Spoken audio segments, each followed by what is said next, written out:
लेकर गिरफ्तारी हुई है और कितने लोगों का? दिनांक 5 अगस्त 2022 को चौक के एक सराफा व्यापारी रिजवान,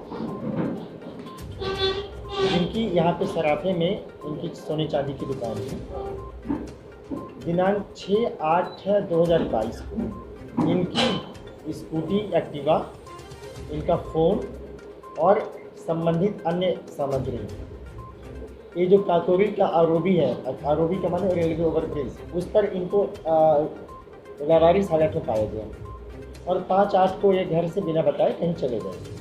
6/8 को जिस तरह से ये जो सामान है, स्कूटी, फ़ोन, बैग इत्यादि प्राप्त हुए थे, यह दर्शा रहा था कि इनके साथ कोई मिसहैपनिंग हुई है। इस तरह से इन्होंने इस पूरे संवेदनशीलता के साथ चौक पुलिस ने एसीपी चौक साहब के निर्देशन में, जो पश्चिम के डीसीपी साहब की टीम है सर्विलांस, उसकी मदद से पूरे घटनाक्रम को संजोया, कड़ियों को एक तरीके से तरतीब से लगाया। लेकिन चूँकि इनके पास कोई फ़ोन नहीं था, चूँकि फ़ोन तो इन्होंने घटनास्थल पे ही छोड़ दिया था, तो यह एक बड़ी बात थी। चूँकि एक तो व्यापारी थे, इसलिए और भी बहुत इम्पॉर्टेंट बात थी कि ये सोने चांदी के व्यापारी हैं। लेकिन कुछ चीज़ें इशारा कर रही थी कि संभवतः इनके साथ ऐसी कोई वारदात नहीं हुई है और इन्होंने एक पुलिस को और अपने घर वालों को चीट करने के उद्देश्य से इस तरह के घटनाक्रम को अंजाम दिया है। इवन कि इनकी जो घर के लोग थे, इनकी वाइफ थी, उनको भी नहीं पता था कि इन्होंने जानबूझ के ऐसा कुछ किया है। तो क्या वजह थी? और वजह ये थी कि चूँकि सराफा में इनके ऊपर काफ़ी लोगों का लाखों रुपया बकाया हुआ और ये पैसे की अदायगी नहीं कर पा रहे थे और जो तगादा हो रहा था, तो अब इनको ये लगा कि हम पैसे तो वापस कर नहीं पाएंगे। इन्होंने पैसे जो है वो अनियोजित ढंग से ऐसी जगह लगा दिए ताकि उन पैसों का इनके पास रिटर्न नहीं आ पाया और एक बैंकरप्ट होने की स्थिति में थी। इसीलिए उन्होंने इस घटना को अंजाम दिया।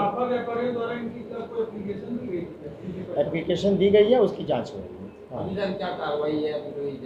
देखिए, पहले तो एक मुकदमा, चूँकि इनकी गुमशुदगी का मुकदमा था 364 का, वो तो कायम कराया गया था। जैसे ही चूँकि हम कार्रवाई तभी कर पाते हैं जब हम कोई विधिक फ्रेम में आ पाते हैं, तो हम लोगों ने उस कार्रवाई, चूँकि हमें तो इनकी रिकवरी चाहिए थी, सबसे पहले यह सुनिश्चित करना था कि यह सकुशल हों और मानसिक रूप से जो ये परेशान थे, हम लोगों ने फिर इनको इस तरह से सुसज्जित किया गया था कि इनको ये एहसास ना हो कि पुलिस लेके आएगी तो फिर इनके ऊपर कोई और ऐसे एक्शन होगा।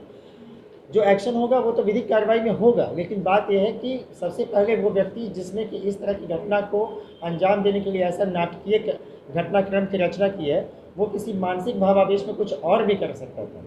सर, लगभग कितना कर्ज था इसके ऊपर? देखिए, तो अभी कई व्यापारियों की इसमें शिकायतें आई हैं, but it is not less than 50 lakhs। Sir, application के दबाव के चक्कर में तो पुलिस द्वारा ऐसा कोई दबाव बढ़ा? नहीं, एप्लीकेशन का दबाव नहीं था। एप्लीकेशन तो पहले नहीं आई थी।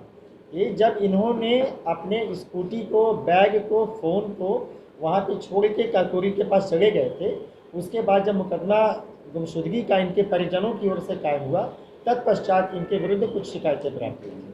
कोई मुकदमे किसी एप्लीकेशन के दबाव में नहीं गए थे। जिनका पैसा बाकी होगा वो मांगते होंगे इनके पास, और जायज़ भी है मांगना, लेकिन इनको ऐसा नहीं करना चाहिए था और इसकी वजह से इनका परिवार काफ़ी परेशान हालत में था।